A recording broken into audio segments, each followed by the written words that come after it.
Ako si Mar, tambay pero may pangarap sa buhay. Kaya tara, samahan niyo ako sa aking a day in a life bilang isang tambay na may pangarap sa buhay. Good morning everyone. Tara, samahan niyo ako sa a day in a life dito sa tindahan, sa karinderya. Okay, so ang toka ko ngayong araw is magigisa ako ng palaya, and then magpiprito ng bagnet for kare-kare, and then magpiprito ng fried chicken. Yan, so before ako mag-start magluto, ayan muna, hinahatid na ni Tito yung mga ulam, lutong ulam, yung mga menudo, bopis, and so on and so forth. So bago ako mag-start magluto, magliligpit-ligpit muna ako, magwawalis muna ako sa loob and then palabas. So yan, so habang nagliligpit ako, dumating ang ating solid customer, si Madam Elaine. Ayan, so ang in-order niya is bopis, chicken apretada, menudo, and then rice. So ayan, preparing na tayo sa kanyang order. So after nyan, magliligpit ulit tayo bago tayo sumabak sa lutuan. Okay, so yes. Anyway, hindi talaga kami nagtatab sa mga ulam namin. Pag mga kailangan lang yung mga request lang, pwede naman mag-request ang mga bibili na itab or ano. Kasi may mga iba kasi na ayaw na nakatab, gusto na naka-plastic. So ang ginagawa namin, kung gusto mong itab, hindi magpatab ka. Kung ayaw mong ipatab, hindi i-plastic natin yan. Lahat, gagawa natin ang paraan lahat. Basta masunod yung gusto mo. Di ba yun yung gusto mo? Char lang. So, ayun. Di pa ako tapos magwalis. Hanggang ngayon, nagwawalis pa din ako. Yan. So, medyo matagal ang galaw natin mga Mars. Yan. So, ligpit muna. Naglagay muna natin yung mga electric fans. Yung electric fans sa labas para mahangin na naman yung kumain, no? Okay. So, yan. Punas muna ng lamesa. Ang dami ko palang orasyon sa umaga bago ako magluto. Kaya ang tagal kong makaluto. Ayan. Kung ano-ano ginagawa ko. Ayan. So, anyway, kailangan din naman yan, maglinis. Linisin yung lamesa and then punasan. So, nalagyan natin, inisprayan natin ng lamesa para proper hygiene na din sa mga kakain at gagamit ng lamesa. So, ayan, naka-prepare na yung naluto na ni Tita yung ibang ulam. So, ayan, inaayos ko pa lang yung sabaw. And then, nag-iinit ako ng mainit na tubig. Pababanli ko dyan sa mga Char lang. So, ayan na. Ayan yung ampalaya natin. So, magluluto tayo or mag-prepare na tayo ng ampalaya na lulutuin. Hindi naman talaga ako naghiwa niya. Si Tita naghiwa niya. Sinampo lang pala ng hiwa si Tita. So, ayan na. So, lutuin na natin. Ang una nating isasalang is yung bagnet para sa kare-kare. Okay, so, ayan. Nakaprepare pa ako ng pangharang sa talsik-talsik na mantika, pero hindi naman pala matalsik yan kasi naka-air fry yan. Okay, so smooth lang yung pagprito natin dyan. Wala tayong mga talsik ng mantikang mararamdaman. So, safe tayo for today's video. Then, sa kabilang side naman ng kalan is yung libreng sabaw yan. Okay, so yun yung pinamimigay natin pag may mga manghihingi ng sabaw. And then, ayan na. So, sob na yung sabaw natin. Okay na yan. Goods na. So, pwede na natin yung isalin later sa lagayan para hindi siya lumamig, para mag-last yung init ng sabaw buong araw. And then, ayan, pinigaan ko na yung palaya ng asin. So, disclaimer, baka may mag-react na naman dyan sa sobrang daming asin at magiging maalat yan. Hindi na ako naglalagay ng patis or ng asin or kung ng ano-ano pa dyan sa ampalaya pag ginisa ko. So, ang nakalagay lang dyan is yung pepper and then yung konting MSG lang. Pagpasensyahan nyo na yung background ko na tambucho ng motor. Sobrang ingay, no? Nasa kasi tayo, open area kasi tayo eh. So, maririnig at naririnig natin yung tambucho ng motor, chismisan ng tindahan. Marinig natin ibang chismisan dyan. So, huwag nyo nang pansinin. Hayaan nyo na siya. Hindi ko matuloy magawa yung mga aesthetic na na sound effects ng ng tubig, ng mantika, yung gano'n. Yung mga ganyan.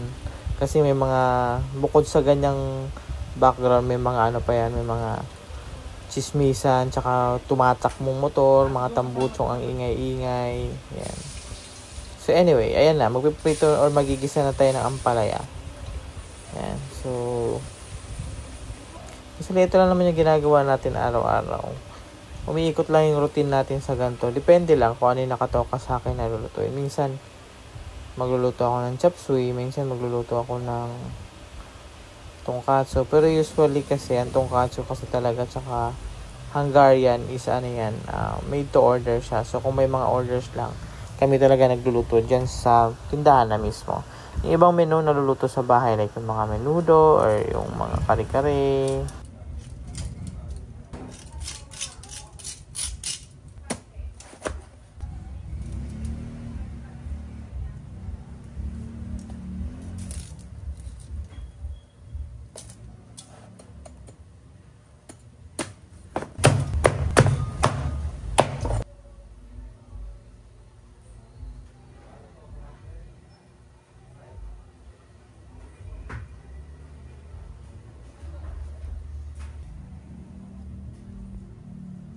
Ayun. So, natakam na ba ang lahat? So, ayan. So, ayun yung gamit nating bagnet para sa kare-karing bagnet. So, later, may kita nyo yan sa video yung mga, hindi ko kasi sa chinap lahat. So, may kita nyo yan sa video later kung saan ko siya nilalagay o saan ko siya ilalagay. Ayan. So, tikiman time for ampalaya. Ayan na. So, tikman natin. Okay, so goods na yan. Salin natin sa lagayan. And then, ready for display na yan. Ayan na. So, hindi ko talaga, din ako nag-voice over dun sa pag-cut ng liempo. Kasi matatakam lang ako pag tinitigan ko pa eh. Putok-batok. Ayan. So, nakaupo din. Tulala na ang person. Ayan na. So, ampalaya, kare-karet. Ayan na. Ano ba? Ang dami. So, may umorder ng kape. And then, black coffee lang yung binibenta namin. So, may umorder ng kape. Tumapon pa nga. Ayan na. So, hindi na ako maglalagay ng sugar din kasi sila na pinaglalagay ko. Kasi may time kasi na nalagyan ko ng sugar, natatabakan sila or nakukulangan sila. Kaya hinayaan ko na lang sila maglagay ng sugar. Bahala na sila sa diabetes nila kung hanggang saan yung sugar level na gusto nila. Bahala sa buhay nila, matanda na sila. So, ayan. So, i-deliver na kami. Ito yung deliver, around within the barangay lang naman yan. So, ayan, deliver muna tayo guys. Ano talaga ako sa pwesto eh.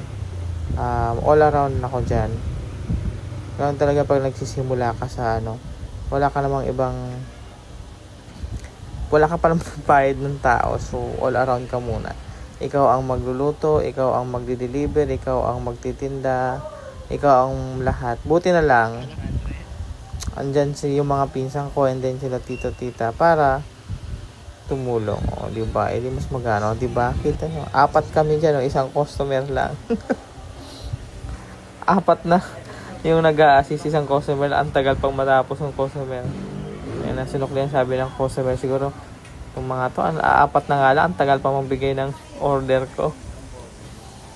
Ayan, so, ayan na, may nag-dine in, so ayan, so may kasamang bata, ayan, luto na yung chicken, so, in-order na ng chicken.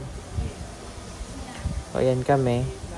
4 kami dyan nag-serve, ang dami namin. Siguro mag-hire pa kami ng 5. Mukhang kulang pa yung 4 eh. Mga 5 pa siguro yung kailangan namin dyan para todo na to yung natin, yung customer service natin. Feeling ko kasi kulang pa talaga yung 4 eh. And that's it. So, ngayong araw is okay lahat. Naubos lahat ng paninda namin. And then, ayun, may mga ibang customer pa na mga pumupunta pa sa tindahan para sana kumain, bumili ng ulam, and then sadly wala nang available. Anyway, kakauwi lang din namin galing sa pagsamba. So, today is Thursday. Sobrang daming nangyari ngayong araw na to. So makikita niyo sa videos ko. So may mga naging busy din kami sa mga bumibili. And then kanina, nung pamalengke namin is hindi ko na kuha na ng video kasi umuulan habang nagmumotor kami. So hindi na kaya mag-take ng video. And then nung nasa palengke naman kami, hindi ko na din kayang mag-take pa ng video kasi nagmamadali nga kami at para makahabol sa pagsamba. So pagka uwi namin, nag-prepare na ako. Hindi na ako nakapag-took ng video kasi sobrang mabilisan na Nakauwi kami around 5 na siguro. So hindi na kaya mag-take pa ng kung ano-anong video. So ayun, so ang ginawa lang naman is nag-prepare ng mga lulutuin para kinabukasan. So para hindi na ganun ka marag bukas ng umaga. So, yun yung pinaka natin, routine or yun yung mga routine na ginagawa namin. So, sa umaga, nagpe-prepare, and then pagkahapon, namimalengke, and then pagka-uwi galing palengke, inaayos yung mga pinamili. Siguro, pag medyo okay, kasi inaano ko din yung battery life ko kasi baka malobat ako. So, gagamitin ko yung sa pang-pick ng video like ngayon, and then pang-edit ng video later. By the way, thank you sa lahat ng mga bumili, sa lahat ng mga kumain, sa lahat ng mga nag-order, and then sa lahat ng mga nag-subscribe din. So, sobrang thank you, and then sa mga nagla-like or nagko-comments, appreciated din lahat. So, and then sa may mga nagsasuggest din sa channel. So, lalo na yung sa mga sa pagluluto ko. So, may mga suggestion din naman. So, try ko din siya one day. So, hindi pa siguro sa ngayon kasi medyo na-busy pa nga. That's all for now. Bye. It's me, Mark.